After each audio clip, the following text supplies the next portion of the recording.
পিনাশিয়া সরকারি কলেজের গণিত বিভাগের পক্ষ থেকে আজকের অনলাইন ক্লাসে সবাইকে স্বাগত জানাচ্ছি। আজকে আমরা অনার্স তৃতীয় বর্ষের বলবিদ্যা বিষয়ের মোমেন্ট অফ ইনার্শিয়া এবং প্রোডাক্ট অফ ইনার্শিয়া সম্বলিত একটা উপপাদ্যের প্রমাণ দিব। সেই প্রমাণ দিতে গিয়ে আমরা তার সেই প্রমাণ সংশ্লিষ্ট যে বিষয়গুলি আসবে সেগুলির কথা আমরা একটু উল্লেখ করব। তা আজকে আমরা যে প্রমাণটা দিতে চাই সেটা আমি বোর্ডে লিখে রেখেছি।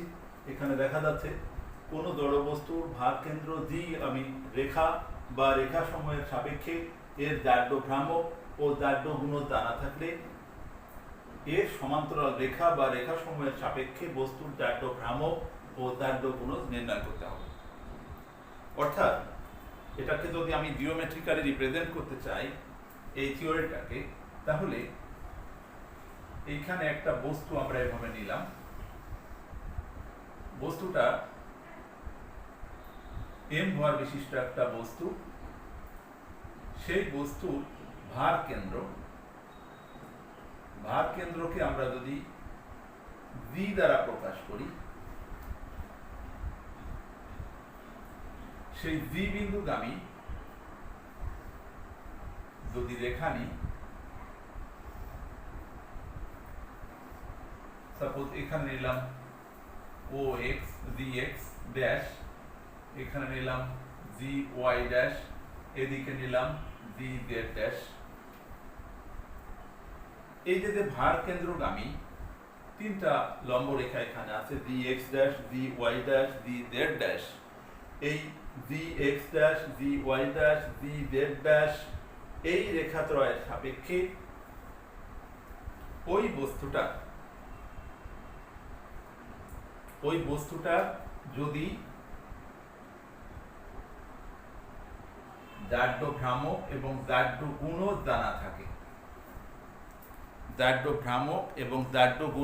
জানা থাকে, তাহলে এই রেখার সমান্তরালে অর্থাৎ G X dash, G Y dash এবং জি জেড ড্যাশ এই রেখাত্রয়ের সমান্তরালে আরো তিনটা রেখা আঁকি এভাবে। সেই সমান্তরাল রেখা নাম দিলাম ও X, O Y, O Z.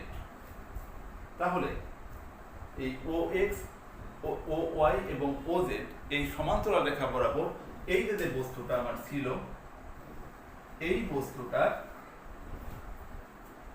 জাড্য ভ্রামক এবং জাড্য গুণজ নির্ণয় করতে হবে।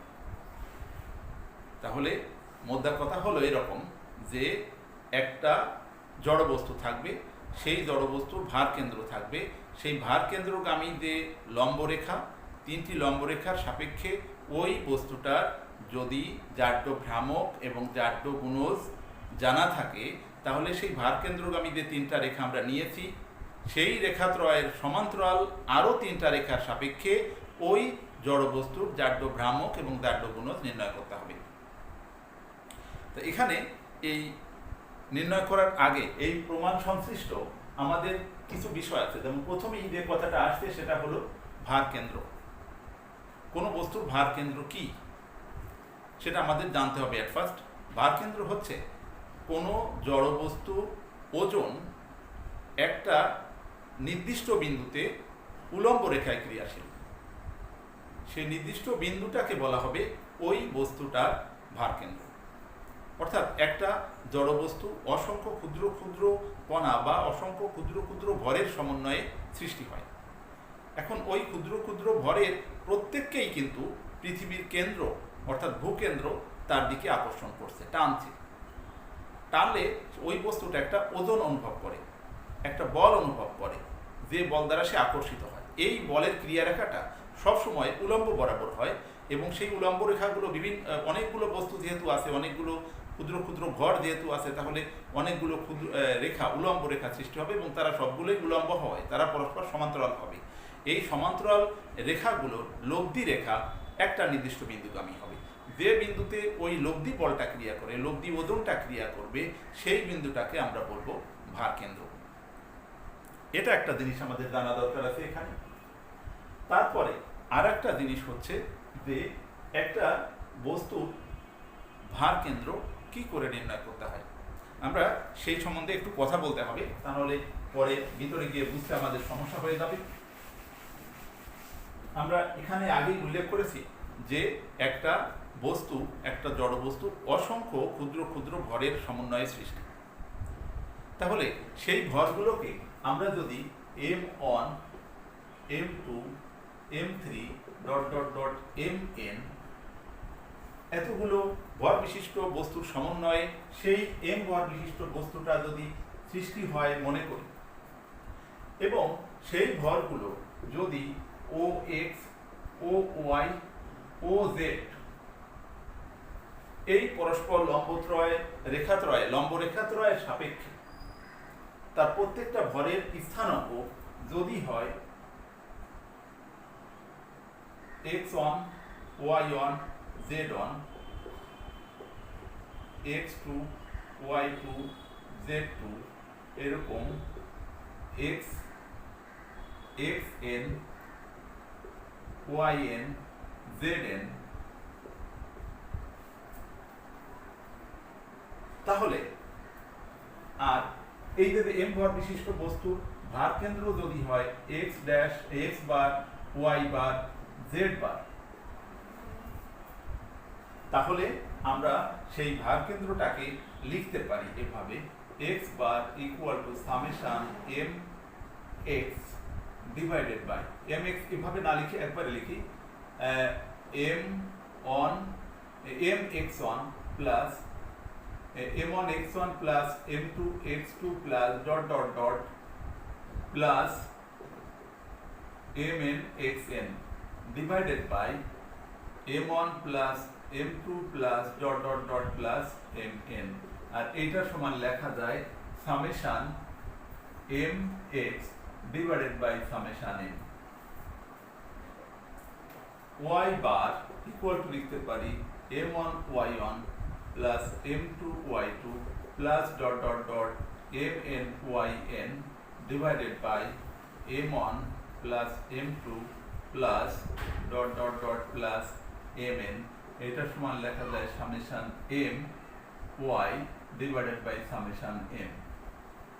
z বার ইকুয়াল টু লেখা যায় m1 z1 plus m2 z2 plus dot dot dot plus mn zn divided by m1 plus m2 plus dot dot dot plus mn, এটা সমান summation m z divided by summation m। এই যে এইভাবে আমরা এটাকে একটা বস্তুর ভার কেন্দ্রকে ডিফাইন করতে পারি। আমরা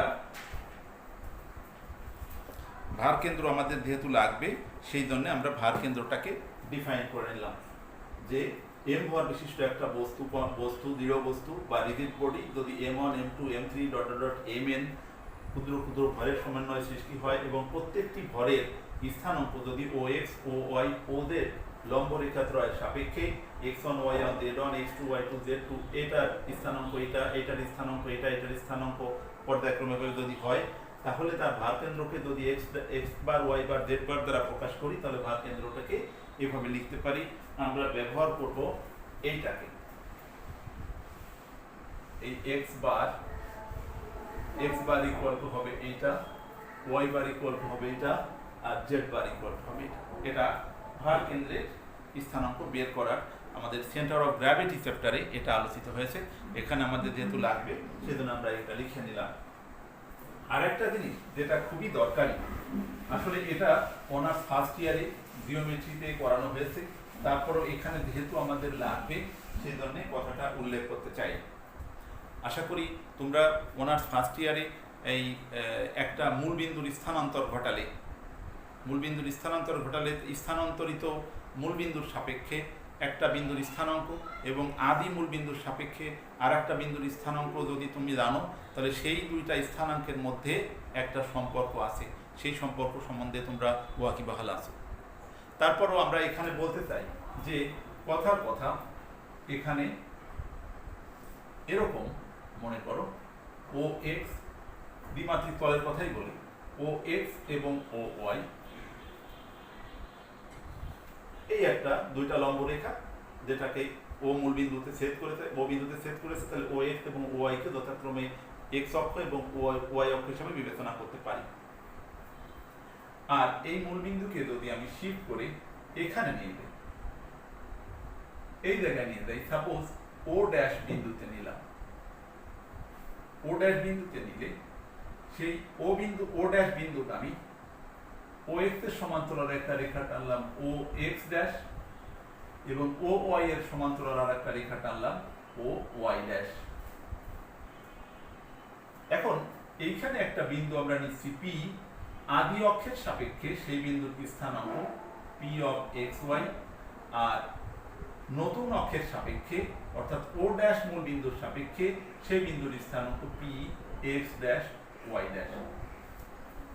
আর এই যে ও ড্যাশ বিন্দুটা, এই ও ড্যাশ বিন্দুর স্থানাঙ্ক থাকবে সেটা আদি অক্ষের সাপেক্ষে, সেটার স্থানাঙ্ক যদি আলফা বিটা হয়, তাহলে এই যে আমরা দুইটা স্থানাঙ্ক পেয়েছি, আদি অক্ষের সাপেক্ষে স্থানাঙ্ক পেয়েছি পি অফ এক্স ওয়াই এবং নতুন অক্ষের সাপেক্ষে স্থানাঙ্ক পেয়েছি P of X dash Y dash.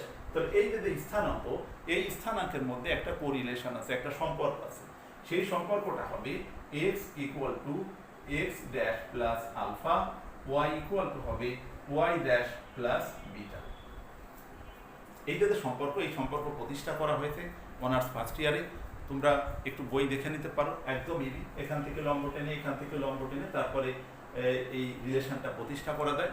আমাদের মূল আলোচিত বিষয় আজকে এটা নয়, সেই জন্য আমরা একটু এখানে শুধু একটু সংক্ষেপ করছি যে এই আদি অক্ষের সাপেক্ষে ওই বিন্দুর যে স্থানাঙ্ক এবং প্রাপ্ত অক্ষের সাপেক্ষে বা পরিবর্তিত অক্ষের সাপেক্ষে ওই বিন্দুর যে স্থানাঙ্ক, এই স্থানাঙ্কের মধ্যে সম্পর্ক হবে এক্স ইকুয়াল টু হবে এই যে নতুন এক্স ড্যাশ বাই ওই যে মূল বিন্দুর সাপেক্ষে এটা হয়েছে সেইটা ভূমি বা ভুজ, এবং ওয়াই ইকুয়াল টু হবে ওয়াই ড্যাশ প্লাস বিটা।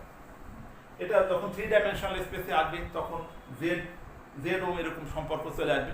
এটাও আমাদের ব্যবহার করতে হবে আজকের সূত্র প্রমাণ করার জন্য বা উপপাদ্যটা প্রমাণ করার জন্য।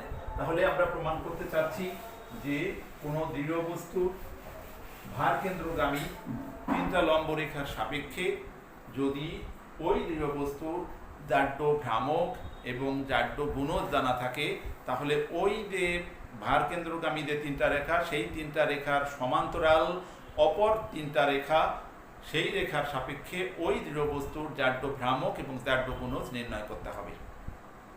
আশা করি তোমরা এ পর্যন্ত যা আলোচিত হয়েছে, যা বলেছি আমি বা বোঝানোর চেষ্টা করেছি, সেটা বুঝতে পেরেছ। এখন দেখো আমরা সেই কথাটা এখন যা প্রমাণ করব সেটা শুরু করছি।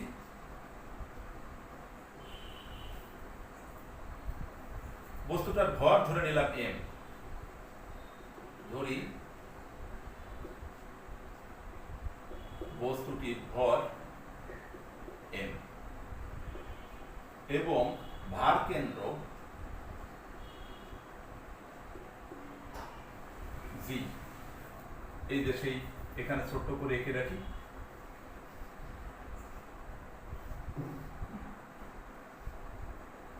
এটা ছিল জি এক্স ড্যাশ,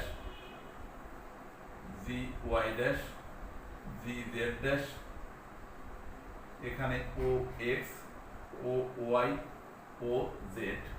এইখানে আমার সেই বস্তুটা আছে।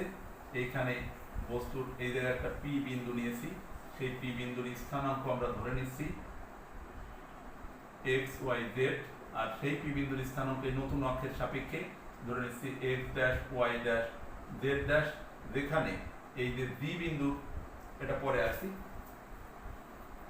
আচ্ছা, ভার কেন্দ্র ডি ধরে নিলাম। জি বিন্দুগামী তিনটি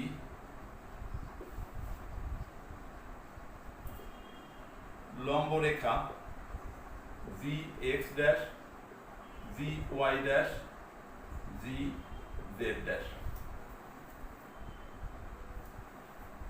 এদের সমান্তরাল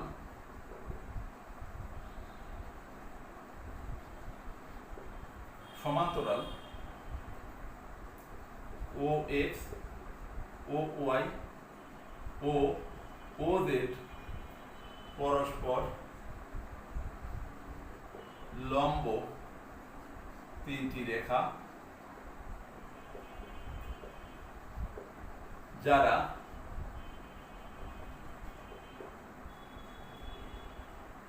ও বিন্দুতে ছেদ করে।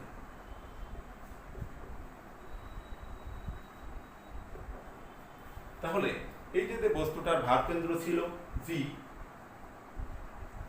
সেই জি বিন্দুতে বা জি বিন্দুগামী তিনটা রেখা ও এ G X dash G Y dash G Z dash এর সাপেক্ষে আমার ওই বস্তুটার দাঢ়্য ভ্রামক এবং দাঢ়্য গুণদান আছে। তাহলে বের করতে হবে ও এক্স, এই যে রেখাত্রয় ও X G X dash G Y dash G Z dash, এই তিনটা রেখাত্রয়ের সমান্তরাল তিনটা রেখা এখানে এঁকেছি O X O Y O Z, এদের সাপেক্ষে আমার ওই বস্তুটার দাঢ়্য ভ্রামক এবং দাঢ়্য গুণক বের করতে হবে। তাহলে সেই কথাটা লিখছি না। এখন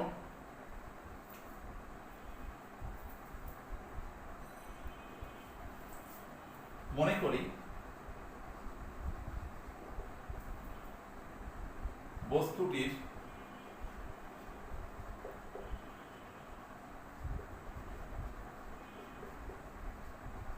ক্ষুদ্র অংশের ভর এম। আমরা আগেই বলেছিলাম, উল্লেখ করেছি যে একটা বড় বস্তু, বড় রিজিড বডি, সে অসংখ্য ক্ষুদ্রাতি ক্ষুদ্র বা ক্ষুদ্র ক্ষুদ্র ভর বিশিষ্ট বস্তুর সমন্বয়ে সৃষ্টি হয়, ক্ষুদ্র ক্ষুদ্র কণার সমন্বয়ে সৃষ্টি হয়। সেই বস্তুটির ক্ষুদ্র অংশের ক্ষুদ্র কণার ভর ধরে নিলাম এম। এখন আমরা উপর থেকে মুছে দিচ্ছি।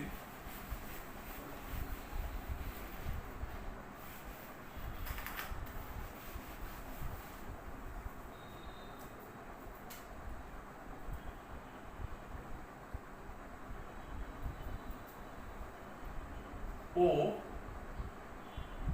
মূলবিন্দু বিবেচিত হলে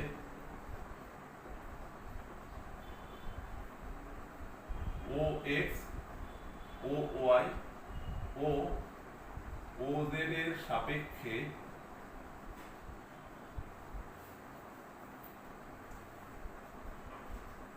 এম এর ভর, এম এর স্থানাঙ্ক দিই, এম এর স্থানাঙ্ক P of X Y Z. এই যে পি বিন্দুর স্থানাঙ্ক আদি অক্ষের সাপেক্ষে, অর্থাৎ O X O Y O Z রেখার সাপেক্ষে, অক্ষের সাপেক্ষে আমরা ধরে নিলাম P of X Y Z. সেই ও এক্স ও ওয়াই ও ও জেড এর সাপেক্ষে আমার এই জি এর স্থানাঙ্ক থাকবে ভর কেন্দ্র জি এর স্থানাঙ্ক ধরে নিচ্ছি। এই যে ভর কেন্দ্র এবার ধরে নিলাম ভর কেন্দ্রের স্থানাঙ্ক x bar Y bar Z বার। এই যে x bar Y bar Z বার। আর যখন এই জিটাকে মূলবিন্দু হিসেবে বিবেচনা করব,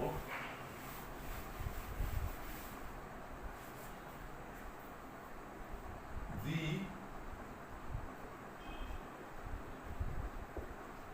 মূলবিন্দু হিসেবে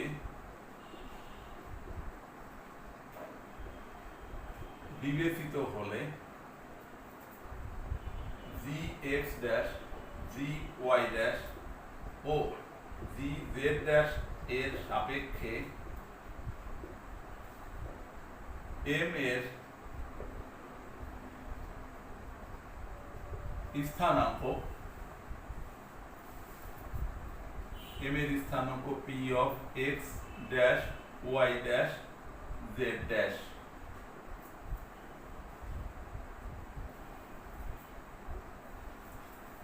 তাহলে এই যে আমরা বলেছিলাম একটু আগে, মানে একদম প্রারম্ভে যদি আমরা প্রয়োজনীয় জিনিসগুলো যেটা লাগবে সেটার কথা তখন বলেছিলাম। তাহলে এই যে আমরা এটাকে যদি আদি অক্ষ ধরি ও X O Y O Z, সেই আদি অক্ষের ও ছিল মূল বিন্দু, এই মূল বিন্দুকে শিফট করেছি দ্বি বিন্দুতে, এবং দ্বি বিন্দুতে শিফট করে অক্ষগুলো নতুন অক্ষগুলো আগের অক্ষগুলোর সমান্তরাল আছে। যদি সমান্তরাল হয় তাহলে এই একটা বিন্দুর স্থানাঙ্ক এই নতুন অক্ষের সাপেক্ষে হয়েছে X dash Y dash Z dash, পুরাতন অক্ষের সাপেক্ষে এক্স ওয়াই জেড, আর জি এর স্থানাঙ্ক এই মূল বিন্দুতে এখানে নিয়েছিলাম, তাহলে আদি মূল বিন্দুর সাপেক্ষে এই মূল বিন্দু সৃষ্ট নতুন মূল বিন্দু যেটা তারও তো একটা স্থানাঙ্ক থাকবে। সেই স্থানাঙ্ক যদি X dash Y dash X bar Y bar Z bar হয়, তাহলে এই যে দুইটা স্থানাঙ্ক, নতুন স্থানাঙ্ক পুরাতন স্থানাঙ্ক, এর মধ্যে একটা সম্পর্ক আমরা আগেই বলেছি কি হবে, তাহলে সেটা লিখতে পারি।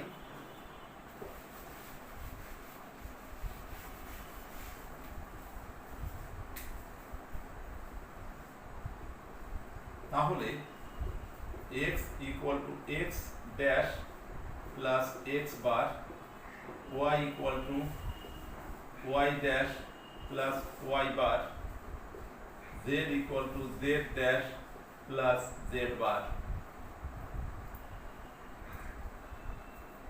এবং বস্তুটির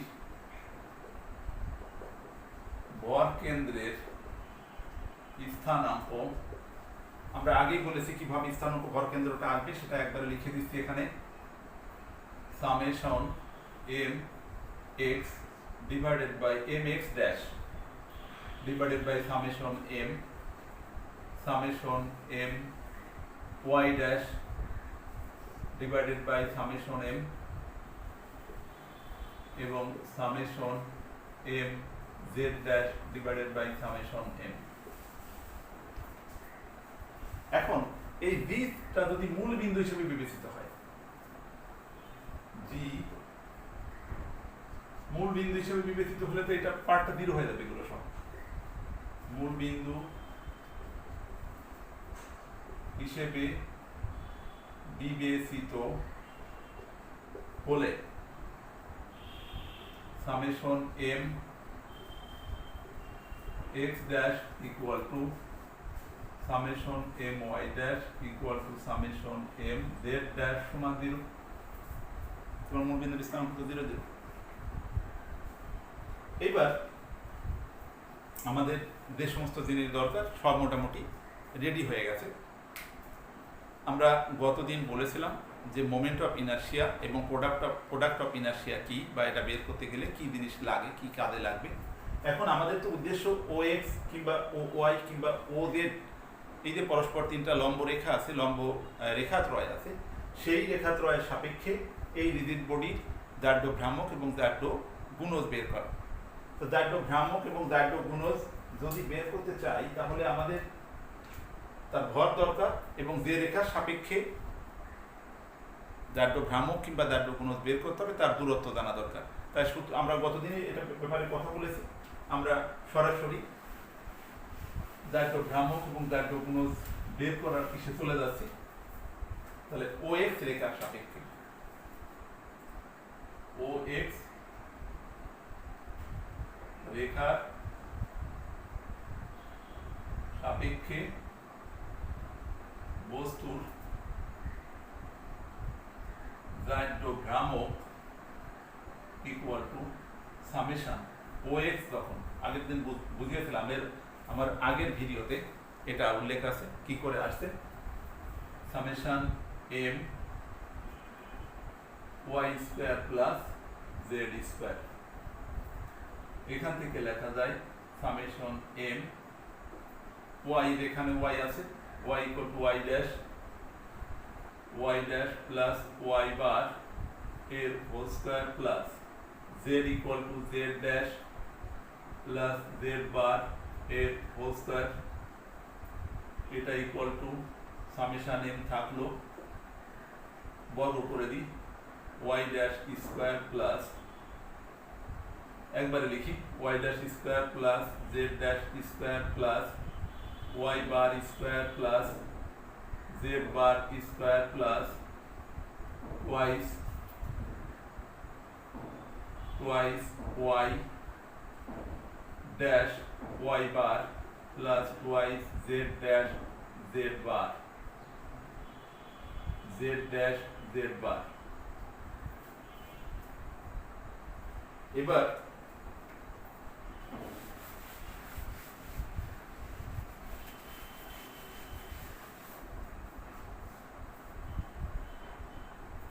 সামেশন এম আমরা এটা আগে লিখছি summation M Y bar square plus Z bar square plus summation M Y dash square plus Z dash square plus summation 2y bar summation M Y dash plus 2z বার summation M Z dash. এটা যেহেতু fixed আছে সেজন্য সেটাকে বাইরে নিয়ে গেলাম সামেশনের। তাহলে এটা তো আমরা আগে উল্লেখ করেছিলাম, এই যে ভর কেন্দ্রের স্থানাঙ্ক যখন বের করেছে সেখানে বলেছি যে summation Y M Y dash equal to summation M Z dash equal to summation M X dash equal to 0। তাহলে এই পার্ট আর এই পার্ট আউট হয়ে যায়, বিলুপ্ত হয়ে যায়। তাহলে সেখান থেকে যায় summation M Y bar square plus Z bar square. এটা ইকুয়াল টু লেখা যায় ক্যাপিটাল এম, তার কারণ পুরা অসংখ্য m1 m2 m3 dot dot mn সংখ্যক ক্ষুদ্র ক্ষুদ্র ভরের সমন্বয়িত ক্যাপিটাল এম সৃষ্টি হয়েছিল। তাহলে এটাকে লিখতে পারি ক্যাপিটাল এম প্লাস এটা থেকে যায় summation M Y dash square Z dash square.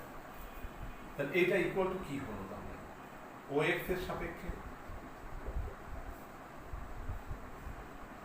এই যে ও এক্স এর সাপেক্ষে এই দ্বি বিন্দুতে বস্তুটা যদি স্থাপন করি তাহলে এই ও এক্স এর সাপেক্ষে এই দ্বি বিন্দুতে বস্তুটির যে দাঢ়্যভ্রামক সেটা হলো এই যে ভর ইনটু তার দূরত্বের স্কয়ার। তাহলে এই ও এক্স এর সাপেক্ষে বস্তুটির দাঢ়্যভ্রামক যোগ এটা হলো এই যে এম বস্তুটার ভর আছে এবং নতুন অক্ষের সাপেক্ষে ওয়াই ড্যাশ জেড ড্যাশ এটা তো নতুন অক্ষের সাপেক্ষে বস্তুর স্থানাঙ্ক ছিল। তাহলে এটা হবে জি এক্স ড্যাশ এর সাপেক্ষে বস্তুটির দাঢ়্যভ্রামক। তাহলে ও এক্স রেখার সাপেক্ষে বস্তুটির দাঢ়্যভ্রামক হলো এই ও এক্স রেখার সাপেক্ষে বস্তুটির দাঢ়্যভ্রামক এই দ্বি বিন্দুতে যদি বস্তুটা স্থাপন করি, আর জি এক্স ড্যাশ যে নতুন অক্ষ পেয়েছিলাম সেই নতুন অক্ষের সাপেক্ষে, অর্থাৎ এখানে তো আদি অক্ষ যেটা এখানে দ্বিবিন্দুগামী এটা তো আমার জানাই ছিল, তো জানা অক্ষের সাপেক্ষে বস্তুটির দাঢ়্যভ্রামক যেখানে বস্তুটা আমার ওই পি বিন্দুতে স্থাপন করা হয়েছে। তাহলে পেয়ে গেলাম ঠিক একইভাবে অনুরূপভাবে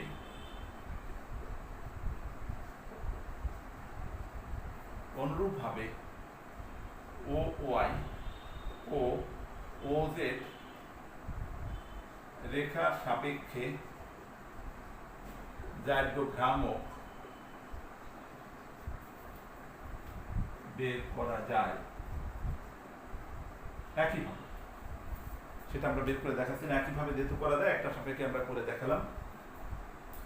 এবার তাহলে এই যে জি এক্স ড্যাশ এর এই রেখার সাপেক্ষে বস্তুটার দাঢ়্যভ্রামক আমার জানা ছিল, সেই দাঢ়্যভ্রামক দানা জিনিসের উপর ভিত্তি করে অদানা ওই রেখার সমান্তরাল যে ও এক্স হলো ও ওয়াই হলো ও জেড হলো তার সাপেক্ষে বস্তুটার দাঢ়্যভ্রামক আমরা বের করতে পারলাম।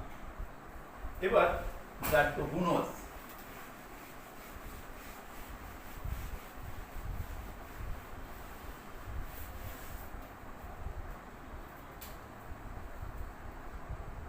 ও X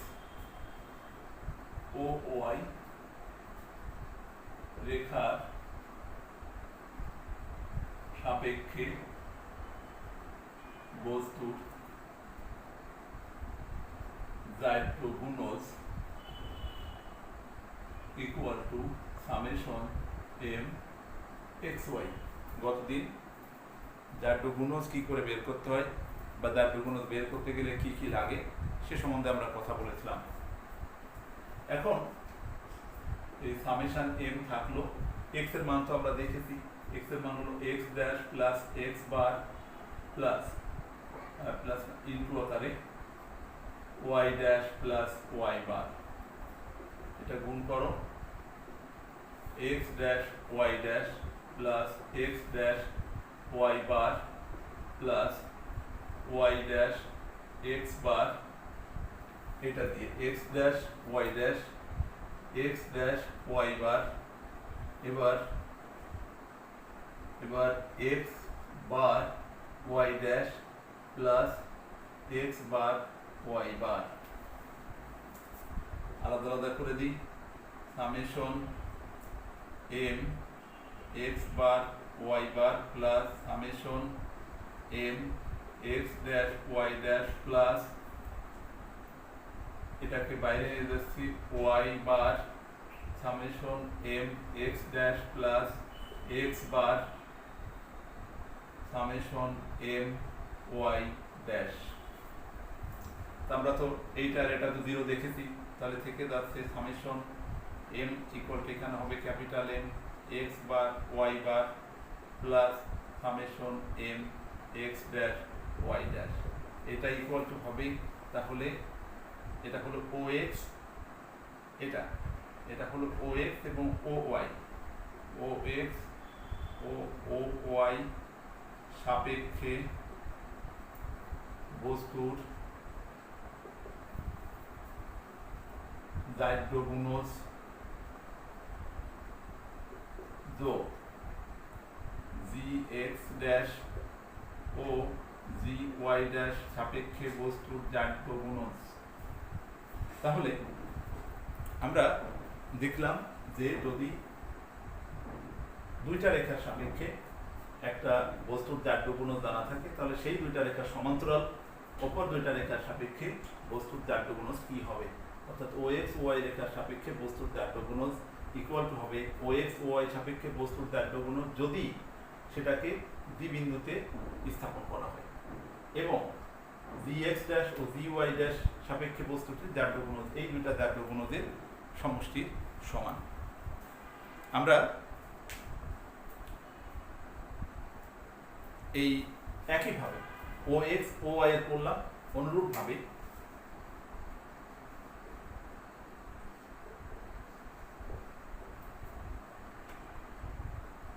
O Y O Z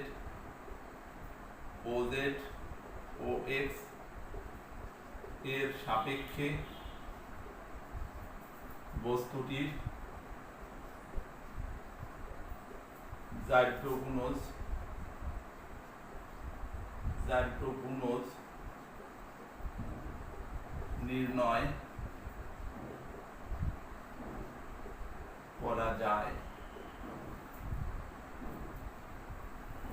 তাহলে আমরা দেখলাম যে কোনো জড়বস্তুর ভারকেন্দ্রগামী তিনটা রেখা সাপেক্ষে যদি ওই জড়বস্তুর দাহ্য গুণজ এবং দাহ্য ভ্রামক জানা থাকে, তাহলে সেই রেখাদ্বয়ের সমান্তরাল আরও তিনটা রেখার সাপেক্ষে ওই বস্তুটার দাহ্য ভ্রামক এবং দাহ্য গুণজ নির্ণয় করা যায়।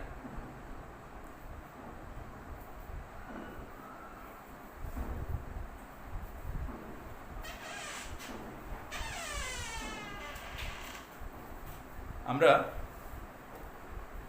মোটামুটি আমাদের এই লেকচারে বোঝানোর চেষ্টা করেছি যে একটা জড়বস্তুর দাহ্য ভ্রামক এবং দাহ্য গুণজ যদি ভারকেন্দ্রগামী তিনটা রেখার সাপেক্ষে জানা থাকে, তাহলে সেই রেখাত্রয়ের সমান্তরাল তিনটা রেখার সাপেক্ষেও ওই বস্তুর দাহ্য ভ্রামক এবং দাহ্য গুণজ বের করা সম্ভব। আশা করি আজকের আলোচনায় তোমরা বুঝতে পেরেছ যে কীভাবে বস্তুর দাহ্য ভ্রামক এবং দাহ্য গুণজ বের করতে হবে তিনটা সমান্তরাল রেখার সাপেক্ষে। যদি তারপরও তোমাদের কোথাও বুঝতে সমস্যা হয় বা সমস্যা থেকে যায়, তাহলে আমার ইউটিউব চ্যানেল আছে, ইন্দ্রজিৎ স্যার নামে ইউটিউব চ্যানেলে সার্চ করলেই এই সমস্ত লেকচার তোমরা সেখানে দেখতে পাবে এবং সেগুলো দেখে তোমরা উপকৃত হবে। এর পরবর্তী লেকচারে তোমাদের সাথে দেখা হবে এই প্রত্যাশায় আজকে এখানে শেষ করছি। Thank you.